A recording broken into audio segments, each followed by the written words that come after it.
Can you have Miss Rachel on the broadcast? Potentially. Love kids. Is that why you decided to speak out about what's happening in Gaza, specifically with children? I think it should be controversial to not say anything. Did you also, like millions of other Americans, just seeing these horrific, tragic videos? The idea that caring for a group of children in an emergency situation means you don't. Oh my God. Thank you for sending this to me. Isn't this the group that was shitting on me at University of Chicago? Chicago Jewish Alliance. Oh my God. Care about other children is false. Are Palestinian children less human than other children? Should we care less about them? I don't quite get where the controversy is coming from. It's sad that people try to make it controversial when you speak out for children that are facing immeasurable suffering. I'm sure you have a lot of good people in your lives who are saying to you, just be quiet. It's not worth it.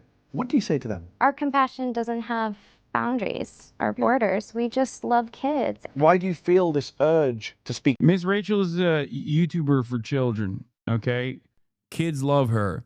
And she did the most unimaginable crime of all, which is recognize the humanity of Palestinian children that are being ruthlessly slaughtered by the apartheid state doing a genocide.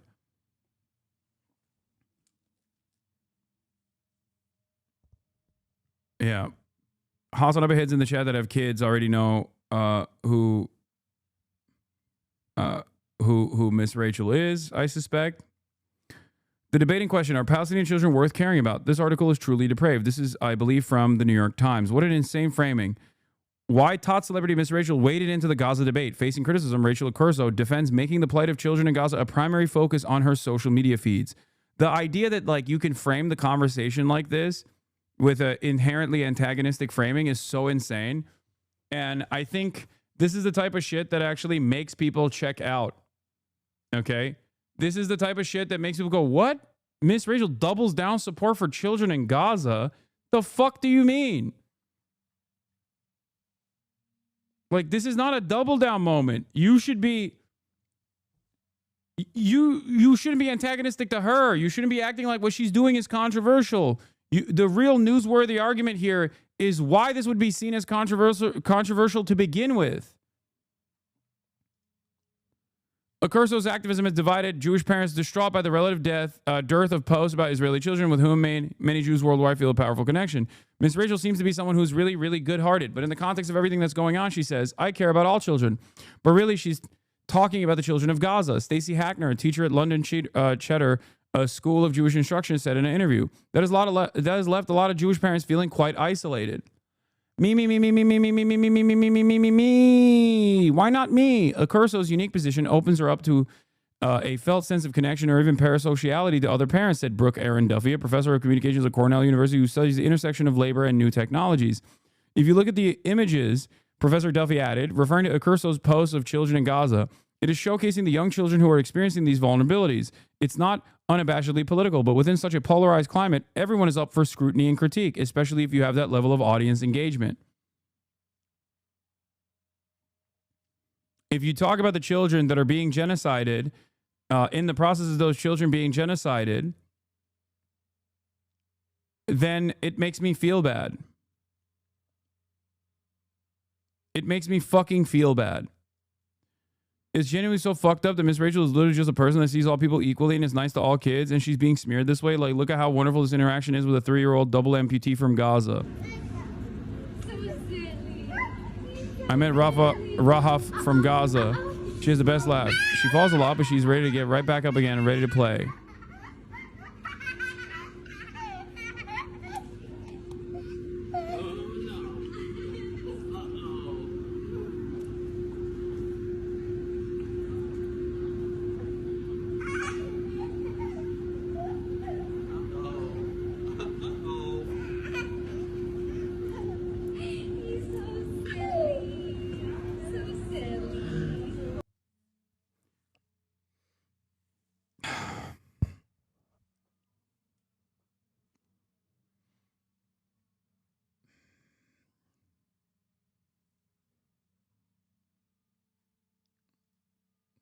Insane.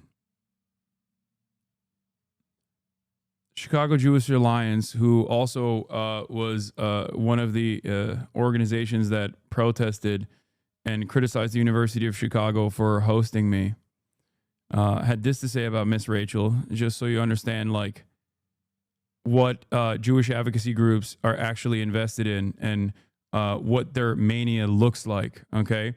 Because when you think about it, you're like, oh, Chicago Jewish Alliance, like they're a Jewish advocacy group. They're probably normal people who care about anti-Semitism. That is the way that they are. That is the way that they are designed, okay? But that's not what their goals are. Their goals are to vilify pro-Palestinian advocates or even people who see the humanity of Palestinians. And no matter how perfect of a victim someone might be, a child that is a double amputee, that is insane. A child in Gaza receives a prosthetic doll. Ms. Rachel shares it with the world. The message, look at what the war has done to children. But here's what she didn't say, that Hamas started this war. They hide behind children so they can post videos like this, that Israeli children were the first to be burned, butchered, and kidnapped. She didn't mention Kfir Bibas, 10 months old, red hair, or his brother Ariel, age 4, or the 5-year-old girl shot point blank while hiding under her bed, or the Israeli kids, Jewish, Arab, and Christian, who live with air raid drills instead of recess. She ends the video saying she'll keep caring for all children. All children? Then where were your tears for the babies dragged across the border, for the toddlers mutilated in front of their parents, for the kids growing up in bomb shelters because Hamas wants it that way? Because here's the truth. In Israel, children aren't just Jewish. They're Muslim, Christian, Druze, Ethiopian, Filipino. Their families pray in Hebrew and Arabic and Amharic. And they are being targeted not in spite of that, but because of it. So yes, we grieve Rahaf, but grieve without context is propaganda. This is just heartbreak. It's strategy. Hamas wants this imagery. It builds it. And when influencers amplify only half of the story, they play right into it. If you care about children, start with the Bibas boys. Start with October 7. October 7. October 7. October 7. Start with the truth.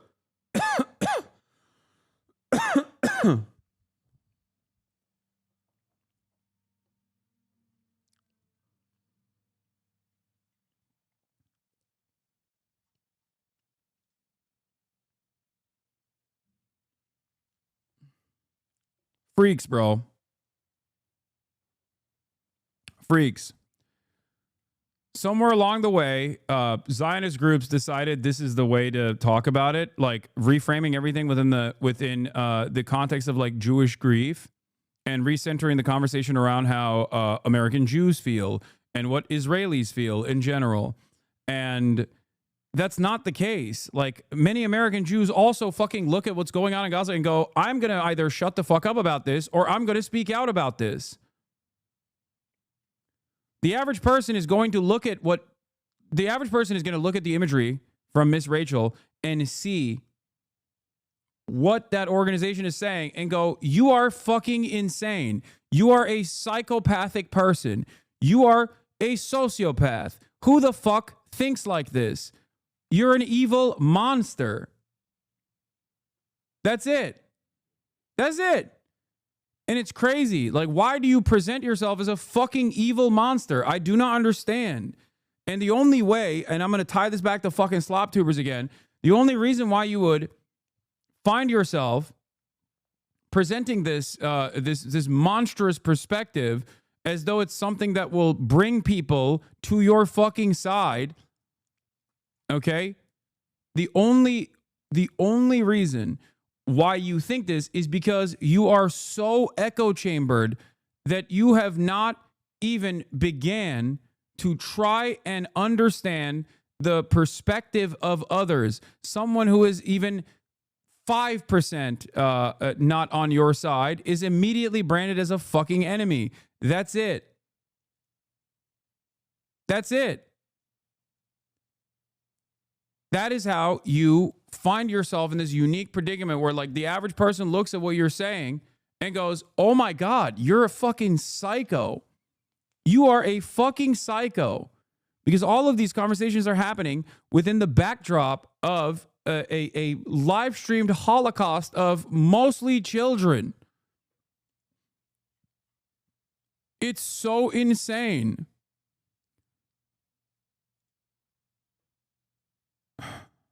Ms. Rachel for Little says, it's not a crime to say the children of Gaza should have food and medical care. It's a crime to keep it from them. From playtime to propaganda, Ms. Rachel defends her anti-Israel pose. Yeah. I mean, fuck Israel. Like, what do you mean? Israel can suck my dick. Like, what the fuck? You can say this about every country. You can say this about America. You can say this about Saudi Arabia. You can say this about Iran. You say this about China. Say this about Russia. Fuck it. You can say it about Ukraine, but God forbid you say it about fucking Israel doing a goddamn genocide. Oh my God.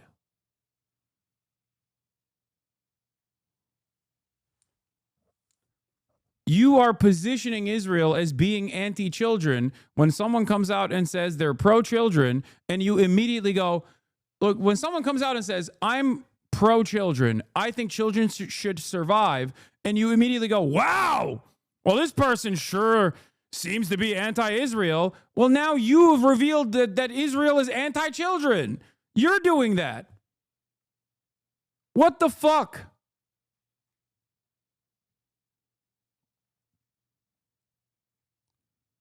If you go after people that are humanizing Palestinian children, like I am a much better target for criticism by Zionist groups, because I do talk about the context and the nuance and the history of why militant resistance against unjustifiable things such as genocide and apartheid exist. Okay, but when you're coming after someone who's like, I'm pro all children surviving, you basically present yourself as a fucking villain, dude. Like a comic book villain, not even like a expertly crafted villain. Like if someone were to talk like this in a fucking comic book, you'd be like, well, this is not a very well-written villain at all. Like, what the fuck? No one is this black and white. What the hell? And so many of these groups, so many of the Zionist advocacy groups that masquerade as like Jewish advocacy groups have whipped themselves up into a fucking frenzy that they will never understand why Israel is a fucking pariah state. And they will never understand why the normal average person that hears them speak like this, look at them and go, dude, you are a fucking villain. You are a psycho.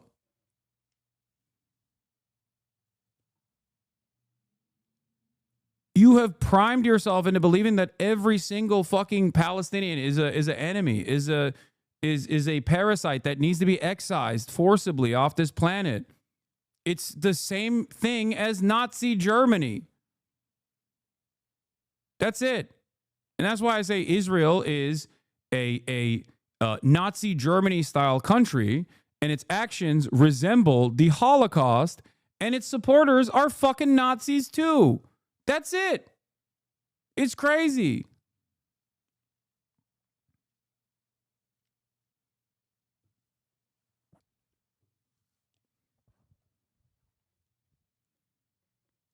Speak out for Sudanese kids and Haitian kids, and right now, obviously, the kids who are suffering most in the world, the Gazan kids. Silence wasn't a choice for me.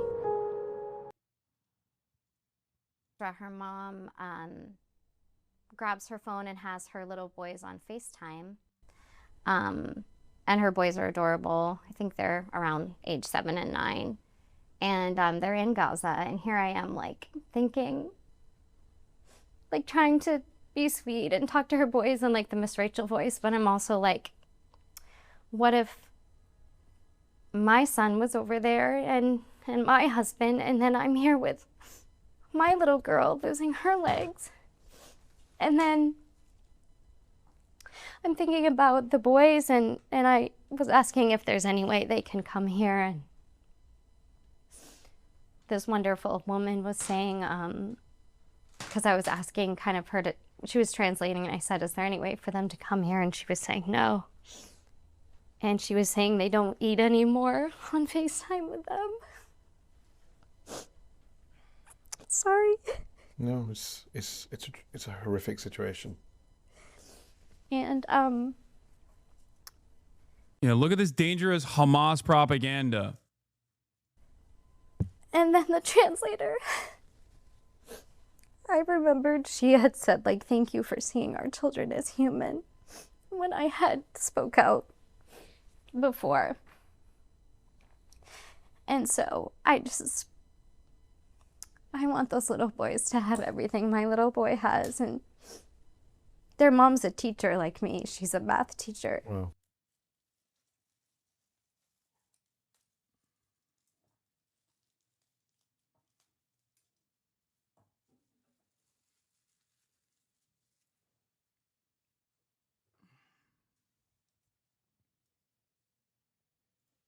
Like, if your first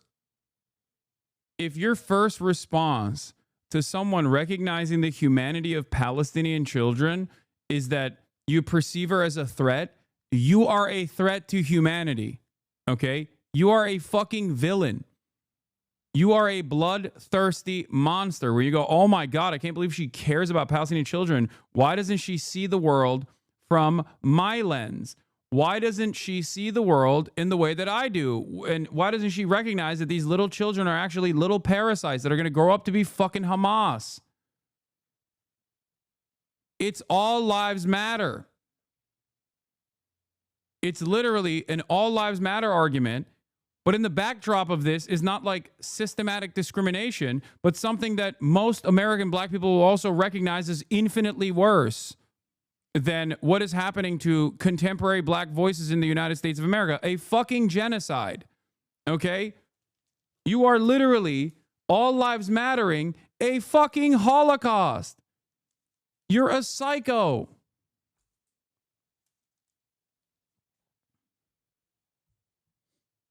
Holy shit. Do you now understand why I have no fucking time for idiots that will be like, well, what about my fucking feelings, dude? What about my feelings in this? Oh, you're just using the Holocaust of children that you advocate for every single fucking day, that you advocate against every single fucking day as a way to shield yourself from criticism. It's like, no, dude, I'm criticizing you. I'm criticizing what your approach is. Okay? You're a fucking psycho. You're a cowardly fucking psychopath. Okay?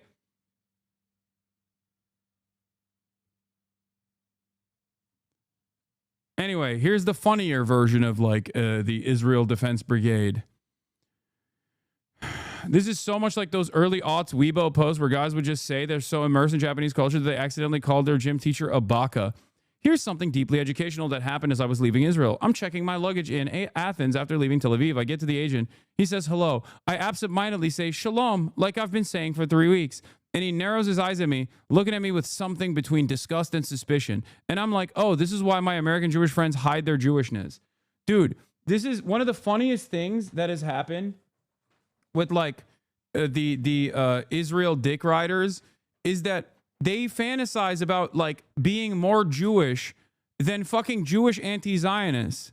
Okay? I don't know what the hell this is. Like, is this like what an there's far too many posts like this from Christians in England who are like, oh, these Jewish people came up to me, or not Jewish people, sorry. These people came up to me and were like, are you Jewish? Are you Jewish? And I'm Christian, but I was terrified. And it turns out they're fucking Orthodox Jews that wanted to talk to them about converting to whatever. I forget. You know what I'm talking about? We covered this before. Like, I've been stopped before because people thought I was Jewish so they could talk to me about how the fucking Messiah is coming back. Yeah, Hasidic Jews that look for other non-Orthodox Jews to convert them internally to Chabad. That's it. That person thought that this was about to be an anti-Semitic attack against them. Satmar Hasids.